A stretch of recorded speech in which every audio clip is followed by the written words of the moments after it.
ज्या प्रकारे गाड्यांचा चक्काचूर झालेला आहे त्यामुळे खरं तर अंगावर काटा येईल अशीच परिस्थिती आहे। आपल्याबरोबर विनय म्हात्रे सुद्धा आहेत। विनय, काय अपडेट या अपघातासंदर्भात मिळतंय?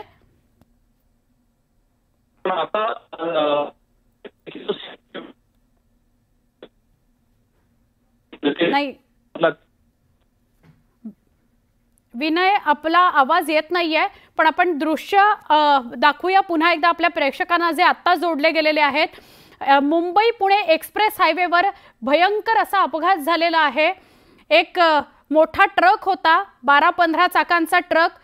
या ट्रकचा ब्रेक फेल झाला आणि तो अनेक गाड्यांना उडवत गेलाय। जवळपास 15 ते 20 गाड्यांचं नुकसान झालेलं आहे। काही 3-4 गाड्या अशा आहेत ज्या पूर्णपणे फाटलेल्या आहेत, पुढून मागून सगळीकडून त्या फाटलेल्या आहेत गाड्या।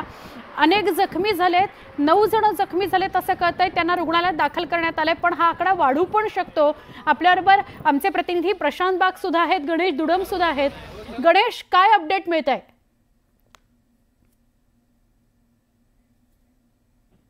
गणेश, आता झालेली माहिती अशी आहे की आतापर्यंत 15 ऍडमिट केलेलं आहे हॉस्पिटलमध्ये, खोपोलीच्या हॉस्पिटलमध्ये ऍडमिट केलेलं आहे।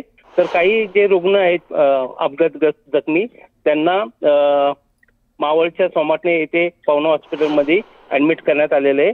मात्र आपण जर पाहायला गेलं तर या ठिकाणी मोठा गोंधळ उडाला होता। ज्यावेळेस या कंटेनरचा ब्रेक फेल झाला त्यावेळेस ह्या कंटेनर ज्या गाड्या उडवत गेले त्यावेळेस एक भीतीचं वातावरण या ठिकाणी निर्माण झाल्याचे चित्र आपल्याला दिसून येत होतं। सुवर्णा, नक्की अर्थात विचित्र वातावरण निर्माण झालेलं असणारच, कारण नेमकं जसं तुम्ही म्हणालात की दरड कोसळलेली होती ती हटवून काहीच तास होता येत नाही तर एवढा मोठा अपघात झाला आणि जवळपास 10 ते 15 गाड्या एकमेकांना धडकलेल्या आहेत आणि अनेक गाड्या अक्षरशः फाटलेल्या आहेत। त्याची अवस्थाच बघवत नाहीये, त्याची नंबर प्लेट सुद्धा दिसत नाही अशी परिस्थिती गाड्यांची झालेली आहे। त्यामुळे प्रचंड आकडा वाढू शकतो जखमींचा। जसं तुम्ही म्हणालात की 12 जण ज्यांना रुग्णालयामध्ये दाखल करण्यात आलंय। परत एकदा गणेश सांगाल, कुठली 2 हॉस्पिटल्स जिथे रुग्णांना नेलं गेलंय? खोपोली नगरपालिकेचं आहे, महानगरपालिकेचं त्या हॉस्पिटल आहे, शासकीय रुग्णालय, आणि मावळ तालुक्यातील पवना हॉस्पिटल हे एक खासगी रुग्णालय। अशा 2 ठिकाणी नेलं गेलंय। स्थानिक मदत करतायत, कारण आता वाहतूक सुद्धा सुरळीत पूर्ववत करावी लागणार आहे। हो, आपण पाहायला गेलं तर येथे मदत कार्यामध्ये मोठा अडथळा निर्माण होत आहे, कारण की पाऊस आणि धुकं यामुळे मदत कार्यामध्ये पण मोठा अडथळा निर्माण होत आहे। त्यामुळे कुठेतरी महामार्ग आणि वाहतूक पोलीस हे मोठ्या युद्ध पातळीवर येथे मदत कार्य करत असल्याचे आपल्याला दिसून येत आहे। नक्की, तुम्ही असेच सोबत राहा गणेश आणि प्रशांत, आपण सुद्धा असेच सोबत राहा। ही 2 दृश्य आपण आपल्या प्रेक्षकांना दाखवूया। एक दृश्य आहे एक्सप्रेस वेवर अपघात झालाय, काही वेळापूर्वी हा अपघात झालेला आहे त्याची दृश्य।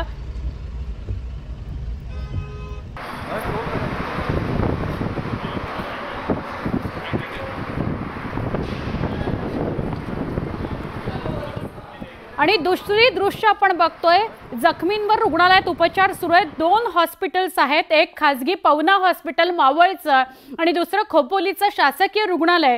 अशा 2 हॉस्पिटल्समध्ये उपचार सुरू आहेत जखमींवर। साधारणपणे 12 ते 15 जखमी आहेत ज्यांना या रुग्णालयामध्ये नेलं गेलंय। अजून सुद्धा बचाव कार्य सुरू आहे। एक मोठाच्या मोठा ट्रक, 12 ते 16 चाकांचा ट्रक आहे, त्या ट्रकचे ब्रेक फेल झाले। उतारावर दरडप्रवण क्षेत्रामध्ये असलेल्या या रस्त्यावर ब्रेक फेल झाले आणि त्याने अनेक गाड्यांना उडवलंय असं कळतंय। अजून सुद्धा अधिकृत आपल्याला पोलिसांकडून माहिती मिळायची आहे, पण एक्सप्रेस वेवर झालेला भीषण अपघात, गाड्या 15 ते 20 गाड्यांचं नुकसान झालंय। काहींचं बोनेट फाटलेलं आहे, काही पूर्णच्या पूर्ण गाड्यांचा चेंदामेंदा झालेला आहे, काही गाड्यांचा मागचा जो भाग होता तो फाटलेला आहे। आता बघा, गर्दी हटवण्याचं काम स्थानिक करतायत, पण अगदी मागपर्यंत म्हणजे टनेल कुठे आहे आणि टनेल पासून किती लांबपर्यंत गाड्यांचं नुकसान झालंय ते आपल्याला बघायला मिळतंय। बघा, विचार करा, एक मोठा ट्रक आणि त्याच्या मागे 15 गाड्या या एकमेकांवर आपटलेल्या आहेत। ही 2 दृश्य आपण बघतोय, जखमींवर 2 रुग्णालयांमध्ये उपचार सुरू आहेत। 2 गंभीर आहेत आणि 16 जण जखमी झालेले आहेत। आत्ताचा अपडेट आकडा आपल्यापर्यंत येतोय, 2 जण गंभीर जखमी आहेत। ही दृश्य बघून त्याचा अंदाज आपल्याला येईलच। 2 जण गंभीर आहेत आणि 16 जण ही जखमी आहेत, ज्यांच्यावर 2 रुग्णालयांमध्ये उपचार सुरू आहेत। एक खोपोलीचं शासकीय रुग्णालय आणि दुसरं पवना मावळचं खाजगी रुग्णालय। अपघातानंतर मोठी वाहतूक कोंडी झालेली आहे। स्थानिक लोक ज्यांना एका बाजूला जखमींना बाहेर काढायचे, दुसऱ्या बाजूला गाड्या या रस्त्यावरून बाजूला करायच्या आहेत आणि वाहतूक पूर्ववत करायची आहेत।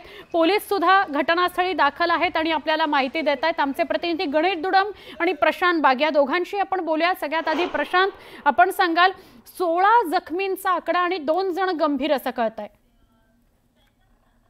अत्यंत महत्वाची माहिती ही खरं तर समोर आलेली आहे की यातल्या जीवितहानी जरी झाली नसली तरी 16 जखमींमधल्या 2 जण गंभीर जखमी आहे आणि हे सगळ्यात चिंताजनक मानलं जातं। जवळपास 4 ते 5 किलोमीटर वाहनांच्या रांगा लागल्यात। मदत कार्य करायला अनेक अडथळे या ठिकाणी येत आहेत।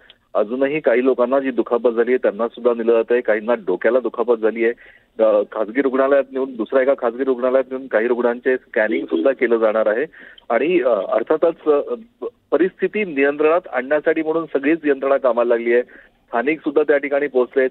जी वाहनं क्षतिग्रस्त आहेत त्या वाहन चालक जे आहेत त्यांच्याबरोबर असलेले गाडीतले इतर प्रवासी जे आहेत ते सुद्धा त्या ठिकाणी पोहोचलेत। काही जणांशी आपण बोललो, त्यांनी सांगितलं की आमचा जो टूर आहे ज्यासाठी आम्ही निघालो होतो वीकेंडसाठी, तो वीकेंड आता आमचा रस्त्यावरच राहील, लोकांना मदत आम्ही करतोय, अशा प्रकारची एकंदरीत परिस्थिती त्या ठिकाणी दिसते। पण घडलेली घटना, घडलेला अपघात हा खरोखर अत्यंत भीषण म्हणावा लागेल। याच हे आपल्याला स्पष्ट नक्कीच जाणवत आहे। यातला सगळ्यात धोकेदायक भाग हा आहे की हे आहे अत्यंत दरड प्रवण क्षेत्र। या ठिकाणी सातत्याने दरड कोसळत असतात आणि या दिवसात दरड कोसळण्याचं प्रमाण हे अधिक मानलं जातं आणि याचमुळे त्या ठिकाणी असलेल्या अपघातग्रस्त क्षतिग्रस्त वाहनांची संख्या आणि लागलेल्या रांगा आणि याचमुळे जर का अशा परिस्थितीत दरड कोसळली तर काही प्रश्नांची उत्तरं नसतात, पण याची दाहकता मात्र विचारांनी सुद्धा थरकाप उडवणारी आहे। ज्या प्रकारे वाहनांची परिस्थिती आपल्याला दिसते की वाहनं क्षतिग्रस्त झाले, याचवर आपल्याला लक्षात येतं की त्याच्यात बसलेल्या प्रवाशांची परिस्थिती नेमकी कशी असेल। अगदी बरोबर प्रशांत, आपण अशीच माहिती अचूक घडामोडी आपल्या प्रेक्षकांपर्यंत पोहोचवत राहूया। अपघात कसा झाला, काय झाला, याच्या सगळ्या संदर्भातले अपडेट आपल्यापर्यंत येतील। पण जसं प्रशांत आता सांगत होते की गाड्यांची परिस्थिती बघता किती जबरदस्त मार यात बसलेल्या लोकांना लागला असेल याची कल्पना आपण करू शकतो। पुन्हा एकदा सांगते, 16 जण जखमी झालेले, 2 जण गंभीर जखमी आहेत। कुठलीही अधिक माहिती जर घ्यायची असेल तर पवनाचं जे मावळचं खाजगी रुग्णालय आहे तिथे जखमींना नेलं गेलंय आणि दुसरं म्हणजे खोपोलीचं जे शासकीय रुग्णालय आहे तिथे जखमींना नेलं गेलेलं आहे। सगळे अचूक अपडेट आम्ही न्यूज 18 लोकमतच्या माध्यमातून देण्याचा प्रयत्न करतोय। हा अपघात झालेला आहे मुंबई पुणे एक्सप्रेस वेवर, जिथे फूडमॉलच्या अलीकडे जो एक टनेल लागतो, दत्ता स्नॅक्सच्या अलीकडे जो एक टनेल लागतो, तिथे हा अपघात झालेला आहे। जीवितहानीचं कोणतंही वृत्त नाही, सुदैवाने जीवितहानीचं वृत्त नाहीये, पण 2 जण गंभीर आहेत आणि 16 जण जखमी झालेले आहेत, ज्यांना लगेचच 2 रुग्णालयांमध्ये उपचाराकरता दाखल करण्यात आलंय। पण गाड्यांचा जसा चक्काचूर झालाय ते बघता जखमींचा आकडा वाढू शकतो अशी माहिती मिळते। दरड प्रवण क्षेत्र, त्यात एवढ्या मोठ्या ट्रकचे ब्रेक फेल झाले आणि ते अनेक गाड्यांना तो उडवत गेला।